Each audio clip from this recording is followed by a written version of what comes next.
ഛത്തീസ്ഗഡിൽ അറസ്റ്റിലായ കന്യാസ്ത്രീകളുടെ ജാമ്യാപേക്ഷ തള്ളി. ദുർഗ് സെഷൻസ് കോടതിയിലാണ് ജാമ്യാപേക്ഷ തള്ളിയത്. വിവരങ്ങളുമായി ശരത് ലാൽ ഉണ്ട്. ശരത്ത്, തിരിച്ചടി എന്നോണം സംഭവിച്ച ഒരു കാര്യമാണ്. എന്ത് സൂചിപ്പിച്ചുകൊണ്ടാണ് ജാമ്യാപേക്ഷ തള്ളിയിരിക്കുന്നത്?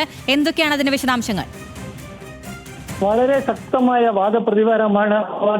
പ്രതിവാദമാണെന്ന് കോടതിക്ക് മുമ്പിൽ നടന്നത്.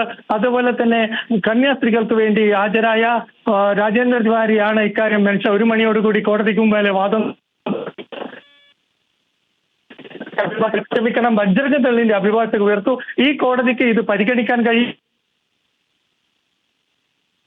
ിലേക്ക് പോകണമെന്ന നിയമത്തെ ചൂണ്ടിക്കാട്ടിയാണ് ഈ കോടതിക്ക് അതിനെ ബജ്രംഗ് വാദിച്ചത്, മറ്റ് അഭിഭാഷകർ വാദിച്ചത്. അതോടുകൂടി കോടതി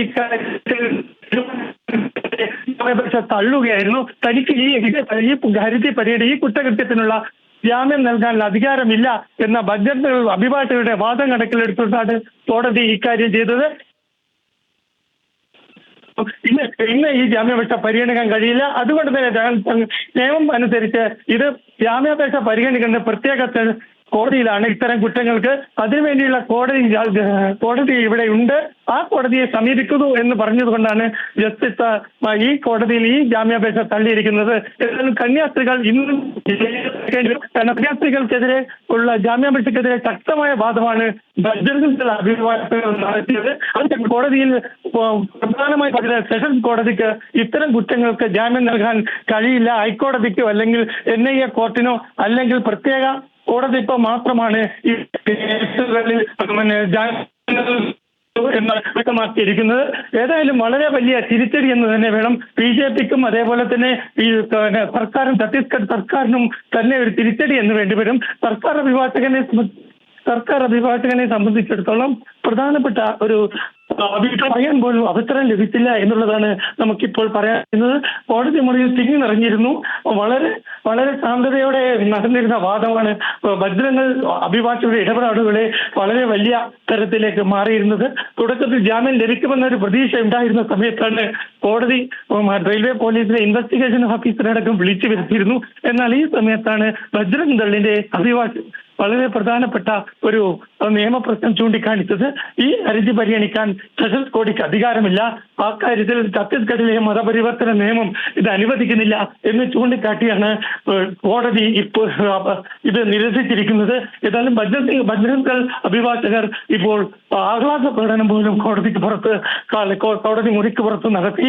ഏതായാലും വളരെ പ്രധാനപ്പെട്ട ഒരു വിഷയമാണ് നമുക്ക് പറയാൻ കഴിയുന്നത്. എന്തുകൊണ്ടെന്നാൽ സ്വാഭാവികമായിട്ടും ഒരു കാര്യം വളരെ വ്യക്തതയോടെ നമുക്ക് പറയേണ്ടി വരും. കോടതി പൂർണ്ണമായിട്ടും കന്യാസ്ത്രീകളുടെ ഹർജി പരിഗണനയ്ക്ക് എടുക്കാൻ തയ്യാറായില്ല. അതുകൊണ്ട് തന്നെ ഇനിയും കന്യാസ്ത്രീകൾക്ക് 2 മലയാളി കന്യാസ്ത്രീകൾക്ക് ജയിലിൽ ഇന്നും തുടരേണ്ടി വരും എന്നതാണ് ഏറ്റവും വലിയ വാർത്ത. സെഷൻസ് കോടതി ഈ കന്യാസ്ത്രീയുടെ ജാമ്യ ഹർജി പരിഗണിക്കുന്നതിൽ മാറിയിരിക്കുന്നു. തനിക്ക് അധികാരമില്ല എന്നാണ് ജഡ്ജി ഇക്കാര്യത്തിൽ വ്യക്തമാക്കിയിരിക്കുന്നത്. ഏതായാലും ജാമ്യാപേക്ഷ തള്ളിയിരിക്കുകയാണ്. ബന്ധപ്പെട്ട കോടതിയിലേക്ക് ഈ ജാമ്യം അപേക്ഷ സമർപ്പിക്കാനുള്ള അനുവാദം എന്നാൽ സെഷൻസ് കോടതി നൽകിയിട്ടുണ്ട്. മേൽക്കോടതികളെ സമീപിക്കാൻ ഈ അഭിഭാഷകർ, കന്യാസ്ത്രീകൾക്കായി ഹാജരായ അഭിഭാഷകർ ഇനി ശ്രമിക്കുമോ?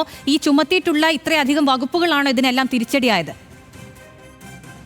പൂർണ്ണമായിട്ടും അതുതന്നെയാണ്. ഇത്തരം വകുപ്പുകൾ ചുമത്തിയതോടെ വളരെ പ്രധാനപ്പെട്ട ഒരു നിയമപ്രശ്നമാണ് ഉയർന്നിരിക്കുന്നത്. കാരണം മനുഷ്യക്കടത്തും അതേപോലെ തന്നെ മതപരിവർത്തനവുമാണ്. ഛത്തീസ്ഗഡിൽ നേരത്തെയുള്ള മതപരിവർത്തന നിയമമുള്ള ഇത്തരം കുറ്റങ്ങൾ ഹൈക്കോടതിയുടെ അല്ലെങ്കിൽ പ്രത്യേക കോടതിയുടെ അധികാര പരിധിയിൽപ്പെടുന്നതാണ്. മനുഷ്യക്കടത്താണെങ്കിൽ NIA കോടതിയുടെ പരിധിയിൽപ്പെടുന്നതാണ്. സ്വാഭാവികമായിട്ടും ഈ തരത്തിൽ ആദിവാസി വിഭാഗങ്ങളുടെ മനുഷ്യക്കടത്താണ് ഈ ചാർജ് ഷീറ്റിലുള്ളത്. ഇത് ചൂണ്ടിക്കാണിച്ചിട്ടാണ് ബജ്രംഗ് ദളിന്റെ അഭിഭാഷകർ കടുത്ത വാദം നടത്തിയത്. ഈ വാദത്തിന് ഒടുവിൽ തങ്ങൾക്ക് അധികാര പരിധിയില്ല എന്ന് ചൂണ്ടിക്കാട്ടിയതോടെ ജഡ്ജി സ്വയം ഇക്കാര്യത്തിൽ പിന്മാറുകയായിരുന്നു. നേരത്തെ നമ്മൾ പറഞ്ഞതുപോലെ തന്നെ നേരത്തെ റെയിൽവേ പോലീസിനെ പോലും വിളിച്ചു വരുത്തി, അവിടുത്തെ SIയെ വിളിച്ചു വരുത്തി, ഇൻവെസ്റ്റിഗേഷൻ വിളിച്ചു വരുത്തി വിശദമായ കാര്യങ്ങൾ ചോദിച്ചറിഞ്ഞിരുന്നു. ആ ശേഷം ജാമ്യം ലഭിക്കുമെന്ന ഘട്ടം വന്നപ്പോഴാണ് സ്വാഭാവികം ഇത്തരം നിയമപ്രശ്നവുമായിട്ട് തിരികെ